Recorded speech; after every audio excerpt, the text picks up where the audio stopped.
یہی آپ رمضان کی سب سے بڑی تیاری، علم کے حاصل کرنے کا سب سے بڑا ہتھیار آپ کو یہ نہیں ہے کہ تمہیں کتابیں یاد ہو جائیں، تمہیں اشعار یاد ہو جائیں.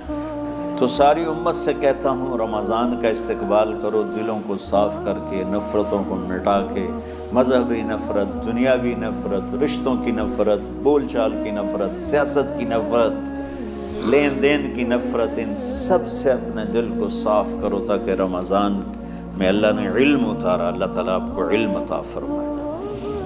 اور تمہارا دل ایک آنگن ہے، ایک صحن ہے، اس میں بغض، نفرت، حسد، پتہ نہیں کیا کیا گندگیاں آئیں گی اور آتی رہیں گی.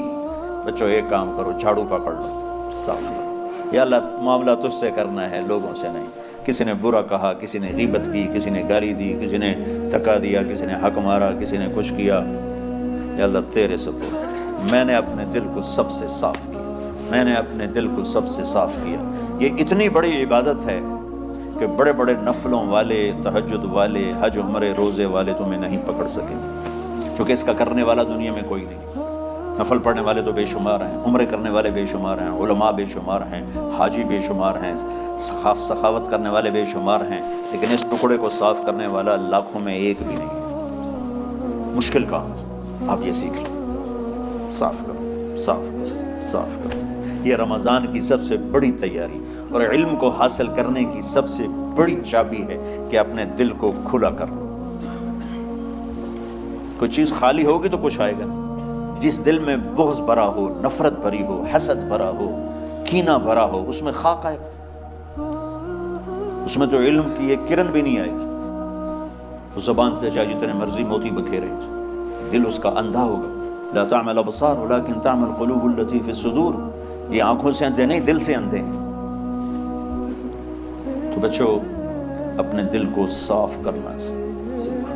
وہ کتنی مشہور حدیث ہے، آپ نے کہا اس دروازے سے ایک جنتی آ رہا ہے. تو ایک انصاری صحابی داخل ہوئے، جوتا ہاتھ میں، داڑھی میں وضو کا پانی. اگلے دن اس دروازے سے ایک جنتی آ رہا ہے، تو ایک صحابی آئے، ہاتھ میں جوتا، داڑھی میں وضو کا پانی. وہی صحابی. اگلے دن اس دروازے سے ایک جنتی آ رہا ہے، تو وہی صحابی 3 دن جنت کی بشارت لیا. اس صحابہ کی جماعت میں ایک شخص ہیں جن کا نام ہے عبداللہ بن عمرو بن عاص.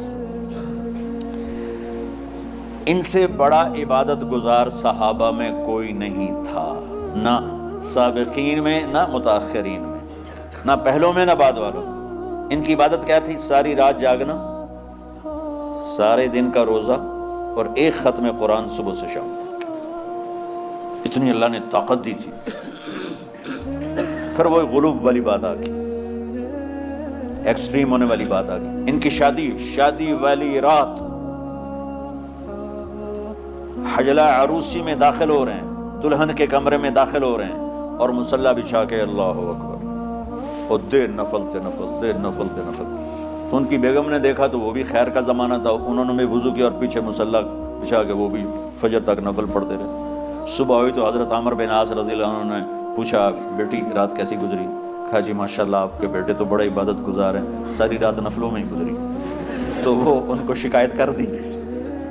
حضرت عمرو بن عاص کو اتنا غصہ چڑھا، ان بیٹے کو تو کچھ نہیں کہا، کتنی حکمت کی بات ہے. سیدھے گئے اللہ کے نبی کے پاس، یا رسول اللہ یہ عبداللہ دیکھیں کیسا نادان ہے، اس کی شادی کی ساری رات نفل پڑھتا رہا. تو آپ کہتے ہیں ماشاءاللہ ماشاءاللہ کتنی بڑی بات ہے، نفلوں میں گزر گئی، رات بھی نفلوں میں گزر گئی.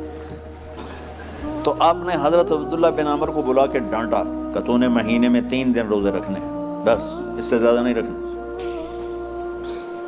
اور ہفتے میں 1 قرآن ختم کرنا ہے. کہا یا رسول اللہ میرے اندر طاقت زیادہ ہے. پھر اچھا 15 دن روزے رکھنے، کہنے میرے اندر طاقت زیادہ ہے. آپ اس کو تھوڑا تھوڑا کر کے گھٹاتے رہے، اور وہ ہر دفعہ نہیں یا رسول اللہ میرے اندر طاقت زیادہ ہے. تو آخر میں آپ نے کہا اچھا چلو 100 میں داؤدی پہ آ جاؤ، 1 دن روزہ رکھو، 1 دن افطار کرو، اور 3 دن سے پہلے قرآن ختم نہیں کرنا.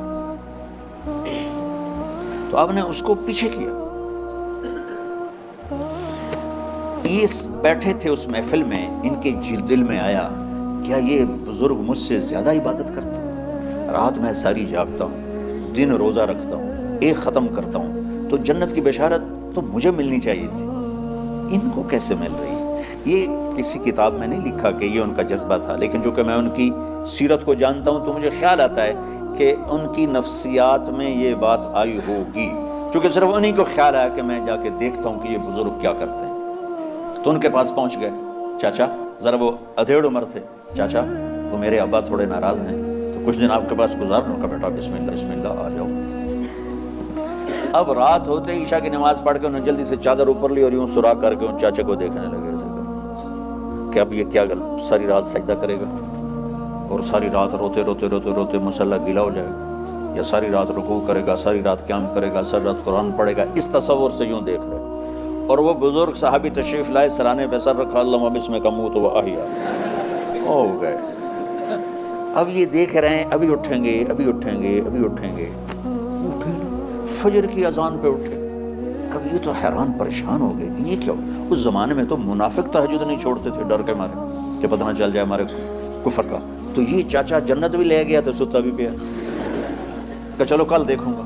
اگلی رات پھر چادر سر پہ کر کے اور یوں سراغ کر کے بیٹھ لیٹے ہوئے اور دیکھ رہے، چاچا پھر تشریف لے اور سرانے پہ سر رکھا، اللہم بسمک اموت و احیا، ہو گئے۔ فجر کی اذان پہ اٹھے، یہ اور پریشان ہو گئے کہ میرا نبی کا فرمان تو سچا ہے، اس میں تو شک بھی کفر ہے، لیکن عمل کیا ہے جس پر اس کو جنت کی بشارت ملی؟ 2 رکعت نفل بھی نہیں۔ اور آج کے دور میں تم میں سے ماشاءاللہ اکثر بچے تہجد پڑھتے ہیں کہ 1 رات اور دیکھوں گا، تیسری رات اللہم بسمک اموت و احیا، ہو گئی ساری رات۔ تو تیسری رات پھٹ پڑے عبداللہ بن عمر، کہنے لگے چاچا میری ابا سے کوئی لڑائی نہیں تھی، 3 دن میں تیرے بارے میں سنتا رہا، جنتی جنتی جنتی، میں دیکھنے آیا تھا کہ آپ کیا کرتے ہیں، آپ تو کچھ بھی نہیں کرتے ہو، ساری رات سوتے رہتے ہو، آپ کیا کرتے ہو؟ میں نے کہا بیٹا یہی ہے جو تم نے دیکھا ہے۔ اب ان کو سمجھ میں نہیں آ رہا کہ یہ جوڑ کیسے بٹھاؤں، ادھر جنت کی بشارت، ادھر ساری رات خراٹے، اب یہ اس میں جوڑ کیسے بٹھاؤں؟ نبی کی بات تو غلط ہو نہیں سکتی۔ تو اب وہ نا ایسے نا بڑے بے دل سے ہو کر واپس مڑے، پتہ نہیں کی چکر ہوئے گی کوئی گل۔ جب وہ دروازے تک پہنچے تو کہنے کہ بیٹا ادھر آنا، واپس آ گئے، کہا میں تمہیں اصل راز کی بات بتاتا ہوں۔ کہا کیا ہے کیا ہے؟ تو یہاں ہاتھ رکھا، کہا یہ جو دل ہے نا اس میں کسی انسان کی نفرت نہیں ہے۔ اور جب اللہ کسی کو رزق دیتا ہے، عزت دیتا ہے، مجھے کبھی حسد نہیں ہوا، مجھے خوشی ہوتی۔ تو عبداللہ بن عمر نے کہنا تھا ہاں یہ بات ہے، نہیں، انہوں نے کہا ہاذا ہوا، اچھل کے کہنے لگے ہاذا ہوا، ہاں ہاں ہاں یہی ہے یہی ہے یہی ہے۔ پھر کہنے لگے چاچا پر یہ میرے بس کا نہیں ہے، کون کرے گا یہ؟ اتنے بڑے آدمی ہو کر کہہ رہے ہیں کہ یہ میرے بس کا نہیں۔ تو بچوں، دنیا میں جنتی بننا ہے اور علم اللہ سے لینا ہے تو اسے صاف کر دو، سب کی نفرت سے سب، اس نے مجھے یہ کیوں کہا، اس نے مجھے یوں کیوں دیکھا، اس نے میرے بارے میں یوں کیوں کہا، اس نے میرے بارے میں یہ کیوں لکھا۔ جس کی تعریف ہوتی میری کتنی برائی ہوتی، صرف تعریف تو نہیں، بھرا پڑا سوشل میڈیا مجھے گالیاں دیں۔ اللہ کے فضل سے میرے دل میں ایک ذرے کے برابر کبھی کوئی منفی جذبہ نہیں آیا، آئے تو میں دھو کے صاف کر دیتا ہوں، یا اللہ میں نے اپنے دل کو صاف کیا، میرا معاملہ تیرے ساتھ ہے، کسی کے ساتھ نہیں۔ یہی آپ رمضان کی سب سے بڑی تیاری، علم کے حاصل کرنے کا سب سے بڑا ہتھیار آپ کو یہ نہیں ہے کہ تمہیں کتابیں یاد ہو جائیں، تمہیں اشعار یاد ہو جائیں۔ تو ساری امت سے کہتا ہوں رمضان کا استقبال کرو، دلوں کو صاف کر کے، نفرتوں کو مٹا کے، مذہبی نفرت، دنیاوی نفرت، رشتوں کی نفرت، بول چال کی نفرت، سیاست کی نفرت، لین دین کی نفرت، ان سب سے اپنے دل کو صاف کرو تاکہ رمضان میں اللہ نے علم اتارا، اللہ تعالیٰ آپ کو علم عطا فرمائے، اور باقی لوگ جو عام دنیا میں زندگی گزار رہے ہیں ان کے دلوں میں اللہ رمضان کا نور اتارے اور اپنے اور ہدایت کا نور اتارے۔ یہ سب سے بڑی تیاری ہے اس کی۔